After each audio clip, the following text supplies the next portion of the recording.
વડોદરા શહેરમાં નવીન કલેક્ટર કચેરી ખાતે જિલ્લા સંકલન સમિતિની મહત્વપૂર્ણ બેઠક યોજાઈ હતી, જેમાં જિલ્લાના વિકાસ કાર્યો અને પ્રજાના પ્રશ્નોને લઈને વિસ્તૃત ચર્ચા કરવામાં આવી હતી। આ બેઠકમાં વાઘોડિયા વિધાનસભાના ધારાસભ્ય ધર્મેન્દ્રસિંહ બાપુ, ડભોઈના ધારાસભ્ય શૈલેષ મહેતા, જે કેનાલો છે એનું રિપેરિંગ આ લોકોએ ચાલુ કર્યું છે। જ્યારે અત્યારે પાણીની જરૂરિયાત હોય પાક માટે, તે વખતે રિપેરિંગ થતું હોય, પાણી બંધ કરાવ્યું છે, એ બાબતની રજૂઆત કરી છે કે ખેડૂતોને પાણી બંધ કરવાનું હોય તો પહેલાં ઇન્ફોર્મ કરવું કે જેથી એ લોકોના પાકમાં નુકસાન ના થાય। આ બાબતનું કીધું છે ને 1 વીકમાં એ લોકોએ કામગીરી પૂરી કરી દેશે એવું કીધું છે કે જેથી ખેડૂતોને તકલીફ ના પડે।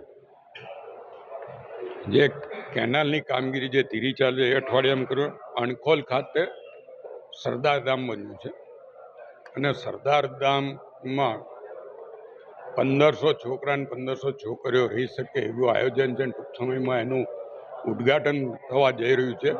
ત્યારે એને જે પાણીની લાઈન એના માટેની જોડવાની છે, ડ્રેનેજના કનેક્શન જોડવાના છે અને સરદાર ધામની સામેની સાઈડ જે વરસાદી કાંસ આવેલો છે એ વરસાદી કાંસમાં પાઇપો આજની સંકલન સમિતિની બેઠકમાં મુખ્ય પ્રશ્નોમાં સમિયાલા ચાંસદને જોડતો વેસ્ટર્ન બાયપાસ કે જેનું સંપાદન 2002માં કરવામાં આવ્યું હતું, પરંતુ કેટલાક કારણોસર આ જોઈન્ટ મારવામાં આવેલો નહોતો, જેથી કરીને ગઈ મિટિંગમાં પણ મારો પ્રશ્ન હતો।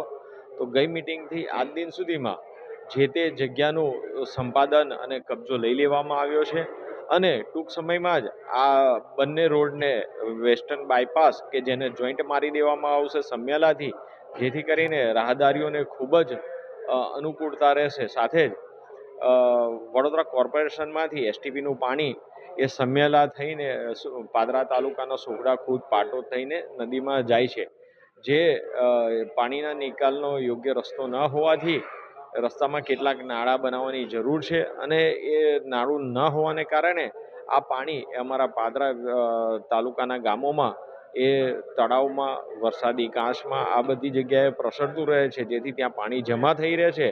તો આ યોગ્ય નિકાલ કરવા માટે, નાળા બનાવવા માટેની મારી રજૂઆત હતી। લાઇટો ઘણા સમયથી બાજવા ગામની માંગ છે, એ હજી સુધી લાઇટો નાખવામાં નથી આવી, એટલે વહેલામાં વહેલી તકે એ બ્રિજ ઉપર લાઇટો નાખી અને એમના